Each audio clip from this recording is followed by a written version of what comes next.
नीलेश कुमार जी, झांसी से।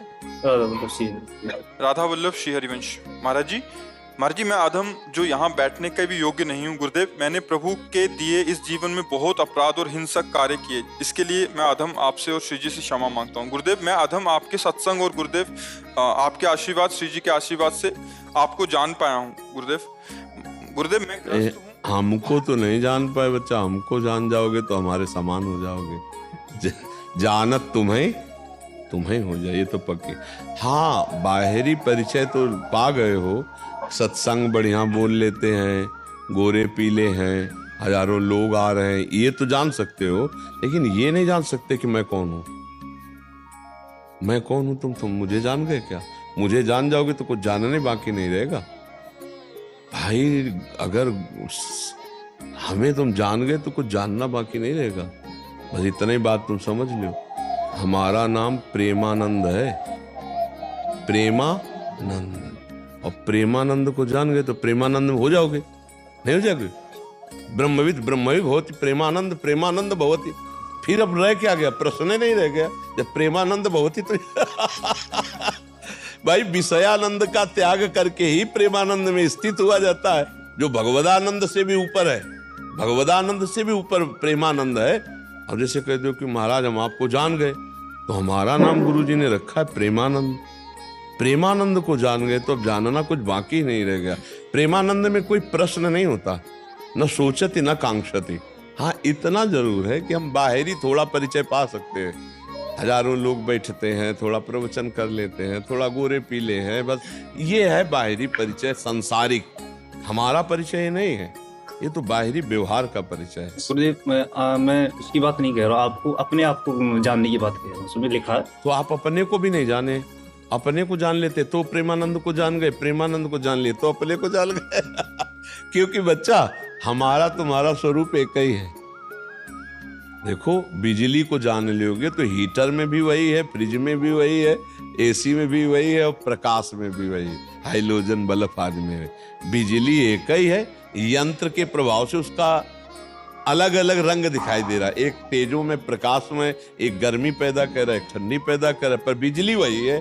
तो तुम में, हम में, सब में बिजली वही, पावर वही, भगवदानंद, प्रेमानंद, सच्चिदानंद वही विराजमान बच्चा। तुम अपने को भी नहीं जानते हो। और आगे अब गुरुदेव सत्संग में बताते हैं ना कि अब जैसे मैं हूँ, मैं नीलेश हूँ, नीलेश नहीं गुरुदेव, उसमें आप बताते हो कि देखो बच्चा, ये बात सुन के बोलना अलग बात है, अनुभव करना अलग बात है। अनुभव कर लोगे ना तो उसकी पहचान। देखो, जब डॉक्टर होता ना, वो ऐसे देख के बता देता है कि तुम निरोगी हो या पीलिया है कि क्या है क्या नहीं। आजकल तो ये मशीनों से जांच होती है, पहले मशीनों से जाती थी। पहले तो आंख में दृष्टि गई, बोले जवान निकालो, और फिर इसके बाद जो ही कलाई पकड़ी तो पता चल जाता था। पहले ऐसे वैद्य होते थे। तो भगवदानंद का जो वैद्य होता है वो दृष्टि मात्र से पहचानता है। जो दृष्टि गई तो पता चलता है कि आप कितने ब्रह्मचारी हो, आप कितने जितेंद्रिय हो, आप कितने बेविचारी हो। आपके जो ही एक शब्द बोले तो शब्द तत्काल तोड़ लिया गया कि आप कितने ज्ञानी हो, आप कितने पानी में हो, कितना आपका अनुभव है, सब उसमें पता चल जाता है। तो बच्चा, अभी ना स्वरूप का बोध है और ना अभी गुरु का बोध है। आगे बोलो तो तुम्हारे कल्याण के लिए बोल रहे हैं। स्वरूप का बोध थोड़ी तुम्हें अभी, स्वरूप का बोध थोड़ी है। नहीं गुरुदेव, स्वरूप का बोध तो नहीं, बस यही कि सत्संग में सुना है हमने कि बताते हैं कि मनुष्य जो है वो परमात्मा का अंश है और उसे आत्मा भी कहा गया है। हाँ, कहा गया। वो कहाँ है? इसी 3.5 हाथ के शरीर के अंतर्गत है। तो इस 3.5 हाथ के शरीर में कभी घुस के अंदर ढूंढा है? तो अभी तो घुसे ही नहीं हो अंदर, अभी तो बाहर ही हो, घर के बाहर हो ना। इंद्रिया भी बहिर्मुख है। मना खष्टान इंद्रियाणी प्रकृति स्थानी कर सती। अभी तो प्रकृति में है बच्चा, अभी परमात्मा में लौटे तब पता चले। नाम जप करो, अच्छे आचरण करो, माता पिता गुरुजनों का आशीर्वाद लो, समाज की सेवा करो पहले ये, तो इससे तुम धीरे धीरे अंदर आने लगोगे। बाहर पवित्रता हो जाएगी ना, तो ये शरीर का एक कर्तव्य कर्म भी है। अगर आप इस शरीर समाज का जैसे एक हिस्सा है, आपने समाज सेवा नहीं की तो चाहे कोई भी हो, चाहे महात्मा हो, चाहे गृहस्थ हो, आपके साधन में विघ्न पड़ जाएगा। आपको समाज सेवा करनी है। तपस्या करो, शास्त्र स्वाध्याय करो, एकांत में भजन अर्जित करो और समाज को दो। ऐसे आप जैसे जवान शरीर है, हावड़ा चलाओ, 200-400 रुपया कमाओ, माता पिता की सेवा करो और नाम जप करो, तो आप धीरे धीरे अंतर में आने लगोगे। इसकी पद्धति है। अगर समाज सेवा नहीं करोगे, परिवार की सेवा नहीं करोगे, तो देखो हम लोगों को क्या करना पड़ा। बचपन से भागे थे समाज से, और आज क्या कर रहे हैं? सुबह से समाजे में लगे हैं, रात्रि के 1 बजे जगे थे और स्नान आदि करके 2 बजे 2:05 या 2:10 पे समाज में उतर पड़े। अब वहाँ दर्शन करते हुए यहाँ फिर यहाँ अपनी दिनचर्या, फिर सत्संग, फिर देख रहे हो अभी करके सीधे आके यहीं बैठे, एकांतिक शुरू है, अभी चलेगा 8, सवा 8, 8:30 बजे तक, और फिर ऊपर गए, कुछ मिनट बाद फिर श्री जी के साथ। एक दिनचर्या है, अपने को अर्पित कर दो समाज में और अंदर अंदर नाम जप करो, भगवान का भजन करो, तो ज्ञान प्रकाशित हो जाएगा। असली ज्ञान जिसे कहते हैं। आपसे पूछो तो परमार्थ में भी कुछ नहीं हो, ऐसा मानो, तो उससे क्या होगा? हमारा अहंकार गलित हो जाएगा। एक एक पॉइंट पे हम बता सकते हैं आपको कि अभी आप कहीं भी टिके नहीं हो, तो आप जो हम कहें उसको करो, अभी सब बात बन जाएगी। माता पिता हैं, रोज पैर छूते हो? हाँ गुरुदेव जी, रोज। हाँ तो ठीक। माथा रख के प्रणाम करते हो रोज? माथा रख के नहीं करते हैं, कैसे? पैर हाथ।